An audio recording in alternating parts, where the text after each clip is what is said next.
This is my guide on how to pick a topic for science research.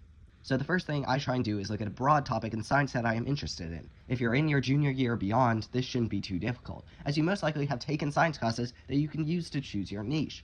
However, if you have little background knowledge on what you like, research science topics, skim through them, and select the one that you either A, are most interested in, or B, would enjoy doing work on the most. After selecting your broad topic, there are two things that I recommend doing. First, you want to go to any search engine of scientific material, which could be something like Wikipedia, Google or Google Scholar, or really any search engine, and go down to a sort of rabbit hole of different topics. So let's say I'm interested in plants. I would look up plants and see many different subsectors of that specific science that I can look further into. In this example, I would like to learn more about cyanobacteria. Then I would see another plethora of different subsectors or keywords under cyanobacteria that I can look into. Now, I would just keep on going deeper until I have a specific thing I would like to research. Then I would just start taking notes on what exactly I learned from this specific thing, or anything that may pertain to it.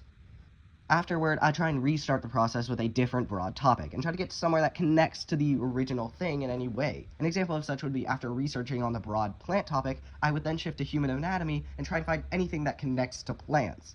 Using these notes, I would then form a very specific question, something that combines the two things you researched that on the surface are unrelated, but with the rabbit hole of research on both, can be tied together.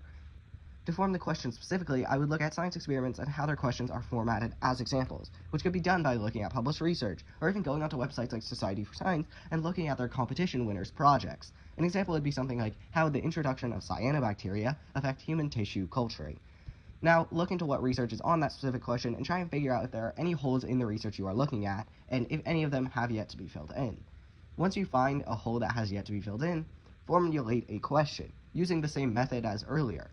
That would be able to fill that hole with research. Make sure this question is three main things: measurable, meaning that you have a way to collect data on your question; possible, meaning that you have the materials to conduct it and are legally allowed to do so; and important, meaning that the research is valuable in its respective field. Importance is especially useful since if it didn't do anything for society or the answer is already known, then you might as well just do a Will It Float project from 3rd grade. Once your question passes all of these tests, then you officially have a question for you to research.